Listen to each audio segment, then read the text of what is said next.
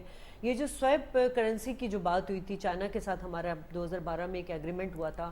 اس وقت ہم ایران کے ساتھ شاید بارٹر ٹریڈنگ کے اوپر بھی بات کر رہے ہیں. اور آج ہی کی خبر ہے پرائم منسٹر صاحب شہباز شریف صاحب ایرانی صدر کے ساتھ جو ہے وہ غیر رسمی ملاقات کریں گے پاک ایران بارڈر پر. وہاں پر جو ہے پاک ایران وہ جو میگا واٹ بجلی ہے 110, اس کے حوالے سے بھی بات کی جائے گی. اس طرح کی جو کاوشیں ہیں حکومت کی جو کر رہی ہے سائیڈ لائن پہ, وہ مطلب آپ کو لگتا ہے کہ یہ الگ ایک میٹر ہے جو اس وقت ہمارے ملک میں اندر چل رہا ہے, اور یہ جو کام ہو رہے ہیں یہ بہتر طریقے سے حکومت اس کو ایڈریس کر رہی ہے؟ دیکھیں میں آپ سے عرض کروں, آپ جو چیزیں پوائنٹ آؤٹ کر رہی ہیں بالکل صحیح ہیں یہ سب چیزیں, مگر یہ ٹیمپریری سولوشنز تو اپنی جگہ ہیں, ہمیں پرماننٹ سولوشنز کی ضرورت ہے. آپ کے پروگرام میں مسائل کو تو اجاگر کیا جا رہا ہے, مگر ساتھ ساتھ اگر ہم ایسے پروپوزلز دیں کہ جن سے ہم ان کے سولوشنز بھی سامنے رکھیں تو ہو سکتا ہے کہ ہماری بات آگے بڑھے اور خدا کرے اس سے کوئی فائدہ پہنچے, ملک اور قوم کو فائدہ پہنچے. دیکھیں میں اوورسیز پاکستانی بھی رہا ہوں, میں نے 3 سال ملک سے باہر گزارے ہیں. آپ کی جو دوسری سب سے بڑی سورس ہے فارن ایکسچینج ریمیٹنس کے حوالے سے, وہ آپ کی مین پاور ہے جو اوورسیز پاکستانی, اس میں گلف میں جو آپ کا پاکستانی ہے خاص طور پہ وہ بہت زیادہ ہے. ہم بدقسمتی سے یہاں سے اپنی جو مین پاور ایکسپورٹ کرتے ہیں, زیادہ تر الٹریٹ لوگ ہم ایکسپورٹ کرتے ہیں جس میں مزدور طبقہ زیادہ ہوتا ہے. اس کے برعکس جو دوسرے ممالک ہیں انہوں نے مثال کے طور پہ انڈیا کی مثال آپ کو دوں, انہوں نے میٹرک سے کم کی ایکسپورٹ پر پابندی لگائی ہوئی ہے, وہ نان میٹرک کو باہر نہیں جانے دیتے ملازمت کے لیے. تو جو اسکلڈ ہے ان کے اس کی ویلیو مثال کے طور پہ اس کو اس طرح سمجھ لیں کہ 90% وہ طبقہ جو دوسرے ممالک سے آیا ہوا ہے, اگر میں 100 روپے کما رہا ہوں تو اس کی تنخواہ 4000 ہے, اتنا فرق ہے. تو ہم کم لوگوں میں زیادہ پیسے کما کے وہ کر سکتے ہیں. اور پھر جو پڑھا لکھا ہوتا ہے اس میں شعور بھی ہوتا ہے, اور وہ شعور ہونے کی وجہ سے تھرو پراپر چینل استعمال کرتا ہے. وہ طبقہ جو کم پڑھا لکھا ہے وہ صرف چند پیسے زیادہ کے لالچ میں کرتا یہ ہے کہ وہ گرے چینلز کو یوز کرتا ہے اور حوالے کو استعمال کرتا ہے.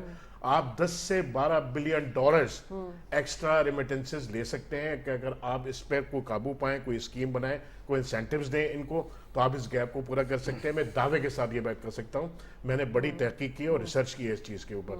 دوسری بات آ جائیں ان باتوں کے اوپر جو ابھی ہم سیاسی معاملات پر بات کر رہے تھے. انفارچونیٹلی ہمارے یہاں سیاست کا کوئی معیار نہیں ہے. ہمارے اور آپ کے گھروں کا کلچر, ایک کامن مین ہمارے پاس یہاں بیٹھے ہوئے ہیں, ایک عام آدمی ہے, عام شہری ہیں, عام پاکستانی ہیں. ہم اپنے گھروں میں اگر سیاست کی بات کریں نا تو عامر صاحب کے والدین, ان کے پیرنٹس, ان کی ماں, ان کے باپ فوراً کو نہیں کوئی ضرورت نہیں ہے سیاست میں جانے کی, دور رہنا. لیاقت بھائی پولیٹکس میں ہوں گے, ان کے گھر والے خوشی سے ان کو اجازت نہیں دیں گے اس چیز کی. یہی چیز آپ کے ساتھ اور یہی چیز میرے ساتھ ہے. کیا برائی ہے ایسی سیاست میں؟ مسئلہ یہ ہے کہ آپ نے ایک طبقے کو جو ہے نا وہ آنے دیا اور ایک طبقے کو آپ نے دور کر دیا. آپ کے 35 سے 40% لوگ جو ہے نا وہ الیکشن میں ووٹ ڈالتے ہیں, ووٹ کاسٹ کرتے ہیں, اور وہ اپنے مفادات کی جنگ کے حصول کے لیے وہ الیکشن میں پارٹیسپیٹ کرتے ہیں. میری نظر سے پریزیڈنٹ روزویلٹ کا ایک اقوال میں ان کے دیکھ رہا تھا تو ایک کال پہ نظر پڑی. اس نے کہا کہ آپ اگر سیاست میں حصہ نہیں لیں گے تو آپ اپنے سے کمزور کو اپنا حکمران بنا لیں گے. تو لوگوں کو آپ یہ چاہیے کہ آپ اس طرح کا سیاسی شعور نہیں ہے نا, سیاسی تربیت نہیں ہے نا, سیاسی شعور آپ اسٹرکچرلز ریفارم کریں. آپ قومی اسمبلی میں بیٹھے وہ ہوئے بھی سیاست کی نظر ہوا. آپ اسٹرکچرلز ریفارم کریں. آپ کے 300 لوگ جو قومی اسمبلی میں بیٹھے ہوئے ہیں, جب کوئی قانون سازی ہوتی ہے تو بہت معذرت کے ساتھ, کوئی برا نہ مانے, کل کو مجھے بھی نہ پکڑ لے کوئی, بھائی آپ ضمانت کرا دیجیے گا, تو ان میں سے بھی شاید 270 کو وہ چیز نہیں آتی ہوگی کہ انہوں نے کیا چیز پاس کی ہے, میری بہت معذرت کے ساتھ. تو آپ کا وہ طبقہ جو آپ کی نمائندگی اسمبلیوں میں کرتا ہے اس کو یہ نہیں پتا کہ وہ کیا چیزیں پاس کر رہا ہے, اس کو کیا چیز پاس کرنی چاہیے, کیا نہیں کرنی چاہیے, تو آپ کیا ڈیلیور کرو گے؟ تو آپ کو اگر انقلاب چاہیے اور آپ کو ریولوشن چاہیے اور آپ کو تیزی کے ساتھ ترقی کی راہ پر گامزن ہونا ہے, تو سب سے پہلے ڈیموکریسی کی بات آپ کرتے ہیں تو آپ کو اپنی ڈیموکریسی کے لیے اسٹرکچرز ریفارم کرنی پڑیں گی, پولیٹیکل کلچر جو ہے اس کو سدھارنا پڑے گا. اور اس میں جو اس وقت کے حالات ہیں, جو سب سے فکر مند لمحہ ہے میرے لیے, وہ یہ ہے کہ آئندہ جس نے آنے والے وقت میں آپ کی باغ دوڑ سنبھالنی ہے, ملک کی ذمہ داریاں جس نے اٹھانی ہے, جو نوجوان, جو ٹیلنٹڈ ہے, جو پڑھا لکھا ہے, سمجھدار ہے, وہ شاید ملک کے مستقبل سے مایوس ہو کے بہت بڑی تعداد میں مائیگریٹ کر رہا ہے اور جا رہا ہے یہاں سے. تو یہ بات میرے لیے بہت مایوس کن ہے. تو لیاقت صاحب یہ جو ہم نیشن امیج بلڈنگ کی بات کر رہے ہیں یا ہم سوسائٹی میں بہتری کے لیے بات کر رہے ہیں، اس کو کس طرح مطلب ہم اویئرنیس پبلک میں دے سکیں؟ کیونکہ بات وہی آ جاتی ہے کہ جو ہمارے سیاستدان سیاست کر رہے ہیں وہ ڈرائنگ روم کی سیاست ہے، وہ جمہوری سیاست نہیں ہے. اور یہ میں نے وہی جیسے سہیل صاحب سے بات کی تھی کہ یہ برسوں کی بات نہیں، اشروں کی بات ہے. یہ دیکھیں بالکل صحیح آپ نے کہا کہ اویئرنیس بہت ضروری ہے، اور کافی حد تک میں سمجھتا ہوں کہ لوگوں کے پاس اویئرنیس آ بھی گئی ہے. اور جو لوگ جو ہے نا کل تک کہتے تھے دوسرے لوگ غلط ہیں ہم ٹھیک ہیں، آج وہ اس بات کا ریئلائز بھی کر رہے ہیں کہ ہم غلط تھے جو ہے نا، اور ہمیں اس ملک کے لیے سوچنا چاہیے. ہم ایک غلط سوچ کے پیچھے چل پڑے تھے. میں سمجھتا ہوں اویئرنیس مزید بھی اس میں دینے کی ضرورت ہے. اس میں پبلک میسج ہم میڈیا کے ذریعے بھی دے سکتے ہیں، اپنے پڑھے لکھے لوگوں کے ذریعے بھی دے سکتے ہیں. دیکھیں اویئرنیس سے یہ ہوگا کہ محلے کی سطح پہ ہو یا علاقے کی سطح پہ ہو، اس سے لوگوں کو جب تک ہم ایجوکیٹ نہیں کریں گے، ان کے رائٹس نہیں بتائیں گے، اس ملک کے بارے میں نہیں بتائیں گے، اس ملک کی قربانی کے بارے میں نہیں بتائیں گے، اپنے اداروں کے بارے میں نہیں بتائیں گے، تو میرے خیال میں اس وقت تک لوگوں کو جو ہے نہیں پتہ. اور میرے خیال میں ان کو پتہ چلنا چاہیے. اب کافی حد تک ان کو چل بھی گیا ہے پتہ جو نا. تو میں سمجھتا ہوں کہ جب تک ہم لوگوں کو ایجوکیٹ کریں گے تو حالات بہتر ہوں گے جو نا. اور ووٹ کی طاقت ایسی طاقت ہے، ہمیں اگر اپنے نمائندے کو بھی منتخب کرنا ہے تو اس کو دیکھ بھال کے کرنا ہے، ایجوکیٹ کرنا ہے، بچوں کو بھی بتانا ہے، بڑوں کو بتانا ہے کہ آپ کی جو ووٹ کی طاقت ہے اس سے جو ہے نا ہمارے ملک کی تقدیر بدلتی ہے. ہمارے جو حکمران آتے ہیں وہ ہمارے ملک کو لیڈ کرتے ہیں. اگر ہم پڑھے لکھے لوگوں کو، اچھے لوگوں کو بھیجیں گے، مثبت لوگوں کو بھیجیں گے، اس طرح جو جا کے اپنی کرسی کی خاطر جا کے اسمبلیاں توڑتے رہیں یا بار بار استعفیٰ دیتے رہیں یا ضمنی الیکشن کی جو ہے نا وہ مطالبات کرتے رہیں، جو ہے نا لوگوں کو جو ہے نا کہیں جی آپ استعفیٰ دیں پھر الیکشن کرائیں، اگر اس طرح کے لوگ ہم نے بھیجے دوبارہ تو میرے خیال میں ہمارا ملک تو متعامل نہیں ہو سکتا. وجہ سمجھ نہیں آتی. آپ نے کہا نا ووٹ کو عزت دو. بار کونسل میں الیکشن اتنے ہوتے ہیں، مختلف انسٹیٹیوٹ ہیں وہاں پہ الیکشن ہوتے ہیں، پریس کلب میں الیکشنز ہوتے ہیں، لیکن جب ہمارا جنرل الیکشن آتا ہے یہاں پہ پھڈے پڑ جاتے ہیں. کیا مسئلہ ہے؟ وہی جمہوری اقدار کی بات یا جمہوری تربیت کی بات یہاں پر آ جاتی ہے. جی بالکل. دیکھیں آپ نے بار کونسل کی بات، اب ہمارا دیکھیں بار کونسل کے اتنے بہترین الیکشن ہوتے ہیں کہ جمہوری حسن آپ کو دیکھنا ہو تو بار کونسل کے الیکشن میں دیکھیں. ہم سب دوست ہوتے ہیں، ایک دوسرے کو ووٹ ڈالتے ہیں، لیکن کبھی کوئی بھی شخص جیتنے کے بعد ایسا نہیں ہے کسی کے خلاف انتقامی کارروائی کرے یا کسی کے خلاف کوئی بات کرے. وہی شخص ہوتا ہے، ہمارا اپوننٹ بھی ہو سکتا ہے، لیکن جب وہ جیت کے آتا ہے وہ سب کی عزت کرتا ہے، سب کی خدمت کرتا ہے. تو اسی طرح ان کو بھی چاہیے کہ جب آپ جیت کر آتے ہیں تو آپ پورے ملک کی خدمت کریں. یہ نہیں دیکھیں کہ یہ فلانی پارٹی سے تعلق رکھتا ہے، یہ فلانے پارٹی سے تعلق رکھتا ہے، اس نے مجھے ووٹ دیا تھا یا مجھے ووٹ نہیں دیا تھا. ہمیں صرف اور صرف جو ہے نا ہمیں اپنے ملک کو دیکھنا ہے، اپنے ملک کی بہتری کو دیکھنا ہے، اور ہم نے عوام کی فلاح بہبود کو دیکھنا ہے کہ ہم نے اس ملک کو لے کے آگے کیسے چلنا ہے. جو شخص آج کے دور میں سمجھتا ہوں کام کرے گا وہ آگے جائے گا، جو کام نہیں کرے گا، جو ملک کو نقصان پہنچائے گا وہ پیچھے جائے گا. ٹھیک ہے، تو فائنلی بتائیے ملکی حالات میں ہم اپنی معیشت کو کیسے بہتر کر سکتے ہیں اس وقت؟ جی جیسے میں نے کہا اس کے اوپر کہ یہ امن و امان تو بہرحال کیا کہتے ہیں ضروری ہے، اور اس میں سب سے بڑی چیز تو یہی ہے کہ تمام پارٹیوں کو کرنا پڑے گا. لیکن جیسا ابھی نظر آ رہا ہے کہ ظاہر بات ہے ایسا نہیں، اس لیے کہ ان کا سب سے پہلا وہ کہتے ہیں کہ جناب گورنمنٹ کا سب سے ویک پوائنٹ کیا ہے کہ ان کی اکانومی کو متاثر کرو تو شاید یہ جو ہے حکمرانوں پہ دباؤ ڈالیں گے. حالانکہ سارا کا سارا افیکٹ کس کے اوپر آ رہا ہے؟ ظاہر ہے کہ عوام کے اوپر آ رہا ہے، اور عوام کے اندر بھی اویئرنیس آنے کی ضرورت ہے کہ جو لوگ اس طرح کی ڈسٹرکشن کر رہے ہیں وہ اصل میں حکومت کو کمزور نہیں کر رہے ہیں بلکہ آپ کی اکانومی کو جو ہے وہ کمزور کر رہے ہیں. اچھا اس میں ایک چیز اور بتا دوں میں آپ کو کہ یہ ایک الیکشن ریفارمز اور یہ سب کی بات ہو رہی ہے یہاں پر کہ اس کو بھی بہت زیادہ اس کے اوپر فوکس کرنے کی ضرورت ہے. آپ دیکھ لیں کہ قومی اسمبلی میں اس وقت ہماری جو صورتحال ہے، آپ ہو سکتا ہے آپ لوگ مجھ سے ڈس ایگری کریں اس کے اوپر، 40% کے قریب تو وہ کیا کہتے ہیں صرف ریپرزنٹیٹیو جو کہ نان الیکٹڈ ہیں. اتنا اچھا خاصا خرچہ جو ہے ہمارا صرف جو ہے ان کے اوپر جا رہا ہے اس پہ. اور تو اس کے اوپر بھی بڑی دیکھنے کی ضرورت ہے کہ کس جہاں کہاں پر جو ہے کس اسمبلی کا سائز بڑا ہونا چاہیے اور کہاں پر، کیونکہ یہ تو مقننہ ہے نا. مقننہ کو تو ظاہر قانون سازی کرنی ہے، اس کے لیے آپ ہر سال جو ہے اس طرح سے ہر 5 سال کے بعد میرا نہیں خیال ہے کہ سیٹیں بڑھانے کی ضرورت ہے، بلکہ آپ جو صوبائی اسمبلیاں ہیں جو لوکل باڈیز ہیں یہ اس کو جو ہے کیا کہتے ہیں زیادہ بڑھائیں وہاں پر آبادی کے لحاظ سے. لیکن اس کے اوپر اتنا زیادہ خرچہ کرنا اور یہ ایک طرح سے سمجھے کہ ایک سیاسی رشوت کے طور پر جو ہے بہت زیادہ چیزیں یوز ہو رہی ہوتی ہیں اس کے اندر. تو یہاں پر بھی ریفارمز کی بہت زیادہ ضرورت ہے. اچھا اسحاق ڈار صاحب نے تو کہا ہے کہ جی ہمیں کوئی ایسا پرابلم نہیں ہے اس وقت، ہم ڈیفالٹ ہونے کی کسی پوزیشن میں نہیں، جون تک ہماری ادائیگی بھی ہو جائے گی.